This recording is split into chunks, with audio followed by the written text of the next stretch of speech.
Je suis Soro Mamadou, secrétaire général de la centrale syndicale Humanisme. Depuis le mois de mars, notre pays, la Côte d'Ivoire, a enregistré ses premiers cas de malades du Covid-19. Depuis cette date, le gouvernement de Côte d'Ivoire a pris des mesures importantes pour empêcher la propagation du coronavirus en Côte d'Ivoire. Ces mesures utiles, efficaces contre la propagation du virus, Humanisme appelle chacun des travailleuses et travailleurs de Côte d'Ivoire à les observer scrupuleusement. Il faut effectivement, pour tousser dans le coude ou alors avec un mouchoir papier, puis le jeter dans une poubelle. Se laver régulièrement et constamment les mains avec du savon. Marquer une distance de 1 mètre au moins avec toute personne qui va se retrouver dans votre proximité. Mais aussi porter un cache-nez ou cache-bouche ou encore appelé communément masque pour éviter de contaminer les autres ou se faire contaminer. Et quand on est malade, restez là où nous sommes, appelez le 143, le 101, le 125 ou le 119 et une équipe spécialisée technique vous prendra en charge. Cette grave crise sanitaire a provoqué partout dans le monde, mais particulièrement en Côte d'Ivoire, une grave crise économique dans notre dispositif de production, mais aussi dans la chaîne de distribution. C'est pourquoi Humanisme a déjà fait 3 déclarations. La première le 25 mars 2020, la deuxième le 2 avril 2020, la troisième le 15 avril 2020. Dans cette déclaration, Humanisme interpellait les pouvoirs publics et l'opinion sur la gravité des conséquences du Covid-19 dans le monde du travail. Fort heureusement, le patronat et les centrales syndicales se sont assis le 25 mars et ensemble, après discussion, ont signé un protocole d'accord qui disait que pour toute mesure qui visait à précariser l'emploi, qu'il fallait une discussion, un dialogue social avec les représentants des travailleurs. Mais que s'il fallait aller prendre des mesures difficiles, il y avait un ordre de priorité. À savoir, 1. Les congés payés. 2. Le travail rotatif. 3. Le cheval technique par rotation. Dans ce protocole du 25 mars, il n'a jamais été question de licenciement ou bien de chômage technique qui ne sont rien que des licenciements déguisés.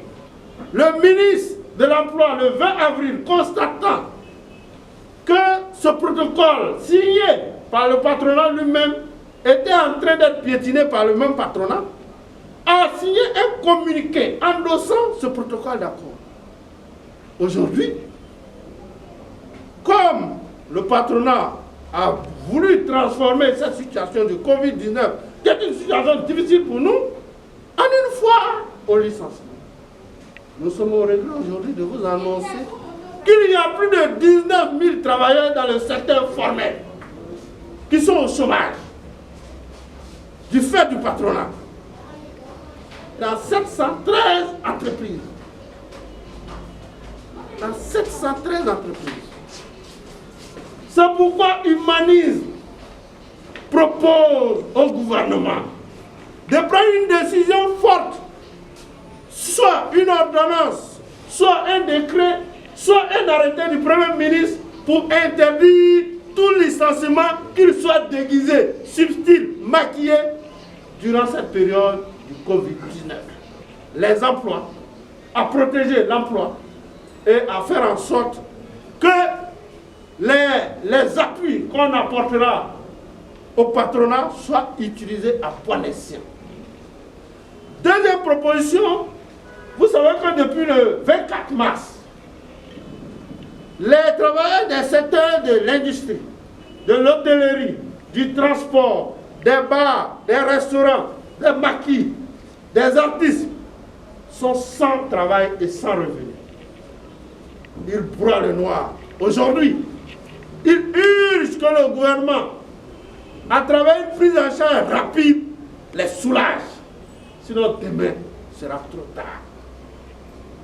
Troisième proposition que Emmanuel fait, c'est de demander au gouvernement de créer un comité national tripartite pour effectivement plancher sur les questions du Covid-19 dans le monde du travail et la riposte à apporter.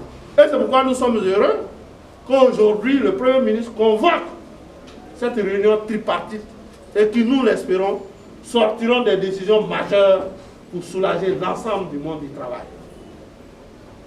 Puis, en bas de ce comité national, il y aura un comité opérationnel au niveau du ministère de l'Emploi pour effectivement la prise en charge effective opérationnelle des travailleurs sinistrés. Mais nous proposons aussi, constatant que la fin du Covid est incertaine, n'est pas pour le demain. Il est bon, tout comme nous vivons certaines maladies, la tuberculose est parmi nous, le paludisme est parmi nous, les hépatites sont parmi nous. La force et l'intelligence humaine a fait que nous arrivons à vivre avec ces maladies, à utiliser des règles qui nous permettent de faire en sorte de vivre normalement. Il nous appartient, le gouvernement et les travailleurs, de mettre un plan en place pour pouvoir reprendre l'activité dans tous les secteurs sinistrés afin que la vie reprenne de façon ordinaire. C'est pourquoi le masque que nous portons, on doit le considérer désormais comme un habit. Chaque matin, quand nous levons, nous portons une chemise, un pantalon, des chaussures. Désormais, nous devons ajouter le masque. Désormais, nous devons ajouter le petit gel que nous mettrons désormais dans notre poche, comme nous mettons notre portefeuille dans notre poche. Ces réflexes doivent nous permettre de pouvoir aller à un plan de reprise de l'activité dans notre pays et pour le bien de tous.